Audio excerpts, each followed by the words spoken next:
السلام علیکم ورحمۃ اللہ وبرکاتہ۔ آج سوشل میڈیا پر مجھے ایک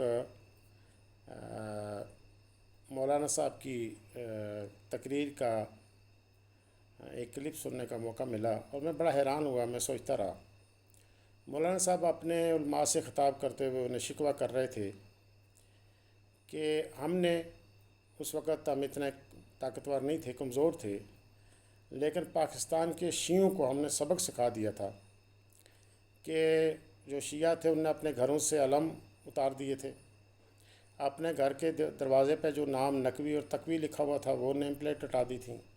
جب وہ جلوسوں میں جاتے تھے تو گھر سے سفید کپڑے پہن کے جاتے تھے اور بغل میں کالے کپڑے لے کے جاتے تھے اور وہاں جا کے تبدیل کرتے تھے۔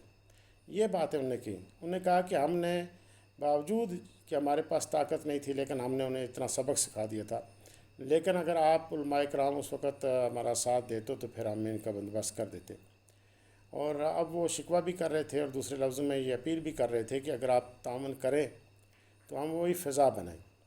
مجھے یاد ہے اس وقت میں تحریک جعفریہ آزاد کشمیر کے سینئر عہدوں پر فائز رہا ہوں، ڈپٹی سیکرٹری جنرل رہا، سینئر نائب صدر رہا اور بلحاظ عہدہ میں پاکستان تحریک جعفریہ کے مرکزی کونسل کا اور سپریم کونسل کا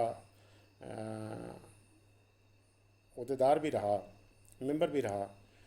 تو مجھے یاد ہے کہ جو موصوف بڑے فخر سے یہ بات کہہ رہے تھے کہ ہم نے یہ کیا، ہاں انہوں نے ایک دہشت گرد گروپ بنایا تھا اور دہشت گرد گروپ کا کام یہ تھا کہ شیعہ نامور ڈاکٹرز کو، علماء کو، بیوروکریٹس کو، وکلاء کو قتل کرنا، ٹارگٹ کلک کرنا، امام بارگاہوں اور مساجد پہ خودکش بم بلاسٹ کرنا اور لوگوں کو بسوں سے اتار کر شناختی کارڈ دیکھ کر قتل کرنا۔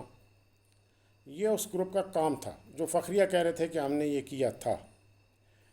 اور یہ بات درست ہے کہ جب ملک کے اندر دہشت گردی ہو، ایک مسلح دہشت گرد گروہ معصوم بے گناہ انسانوں کا، نیت انسانوں کا قتل کر رہا ہو، تو پھر اگر وہ اپنی شناخت چھپائیں تو یہ ان کا فرض بھی ہے، ان کا حق بھی ہے۔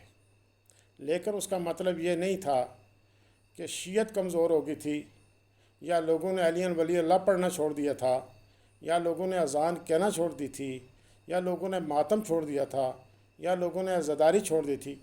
میں یہ برملا کہنا چاہوں گا کہ شیعوں کے لیے بہت مشکل ہے، ورنہ شیعہ جواب دینا بھی جانتے ہیں، لیکن ہمارے ایمان کا تقاضا یہ ہے کہ ہم سب کلمہ گو کو جو بھی توحید اور رسالت کا اقرار کرتے ہیں ہم ان کو مسلمان سمجھتے ہیں، اور مسلمان کی جان، مال، عزت، آبرو کا احترام ہم کرتے ہیں۔ لہٰذا کوئی بھی شیعہ کسی مسلمان کو قتل کرنے کے بارے میں سوچ ہی نہیں سکتا۔ یہ بہت بڑا مسئلہ ہے۔ لیکن جو مولانا یہ کہہ رہے تھے کہ ہم نے یہ کیا، کہ ہم نے ایک ایسی فضا بنا لی تھی اور ہم نے ایسا کر دیا تھا، تو ان کے لیے، ان کے نزدیک انسانوں کا قتل کوئی معنی نہیں رکھتا۔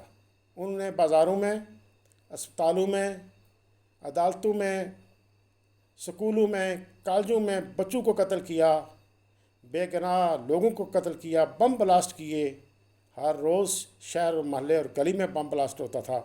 تو یہ مولانا صاحب اس جماعت کے سربراہ تھے اور اس قتل کے وہ ذمہ دار تھے۔ تو لہٰذا ان کے لیے انسانوں کا قتل کوئی اہم بات نہیں ہے، یہ ان کا معمول ہے، ان کی عادت ہے، ان کا مزاج ہے۔ لیکن جواب میں کسی شیعہ نے کسی بے گناہ کو قتل نہیں کیا ہوگا، نہ کوئی کر سکتا ہے۔ تو میں آج بھی یہ کہنا چاہوں گا کہ شیعہ تمام مسلمانوں کو مسلمان سمجھتے ہیں، ہر کلمہ گو کو مسلمان سمجھتے ہیں، اس کی جان، مال، عزت، آبرو کو اپنی جان، مال، عزت، آبرو سمجھتے ہیں۔ لہٰذا یہ اخلاق کا، یہ نظریات کا، یہ ایمان کا، یہ اقدار کا فرق ہے ان میں اور ہم میں۔ تو لہٰذا مولانا صاحب، مجھے امید ہے کہ آپ کے بہت سارے ساتھی ہیں اور آپ تیاری کر رہے ہیں لوگوں کو، بے گناہ لوگوں کو قتل کرنے کی۔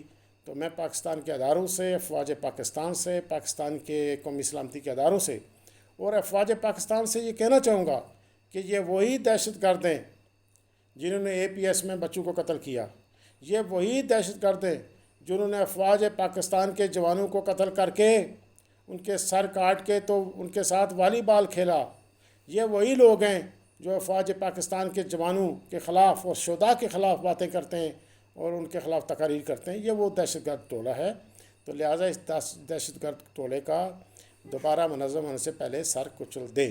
لیکن میں ان کو یہ کہنا چاہوں گا کہ اب شاید دریاؤں میں سے بہت پانی گزر چکا ہے پلوں کے نیچے سے، اب وہ حالات نہیں ہیں جو آپ سمجھتے ہیں۔ تو میں سمجھتا ہوں کہ اگر آپ کو اس کا بھرپور جواب ملے گا۔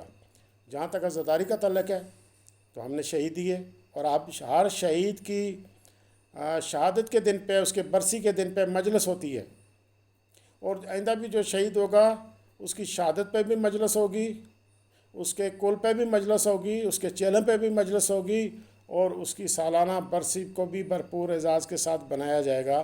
تو لہٰذا یہ عزاداری امام حسین پھیلے گی، شہادتوں سے عزاداری کم نہیں ہوتی، اور شہادتیں ہمارا ورثہ ہے، ہمارے خاندان کا ورثہ ہے، ہماری نسل کا ورثہ ہے، ہمارے جد کا ورثہ ہے، ہمارے آئمہ کا ورثہ ہے۔ یہ شہادتیں سب نے شہادتیں دیں۔ ہماری شہادتوں کی تاریخ مدینہ سے شروع ہوئی، اور اس کے راستے میں بہت مشکل راستے بھی آئے، کربلا بھی آیا، اور یہ شہادتوں کا سفر آج تک جاری ہے۔ ہمیں اس پر فخر ہے، ہماری آنے والی نسلیں خون دیتی رہیں گی، شہادتیں دیتی رہیں گی، لیکن کسی بے گناہ کا خون نہیں بہائیں گی۔ والسلام علیکم ورحمۃ اللہ وبرکاتہ۔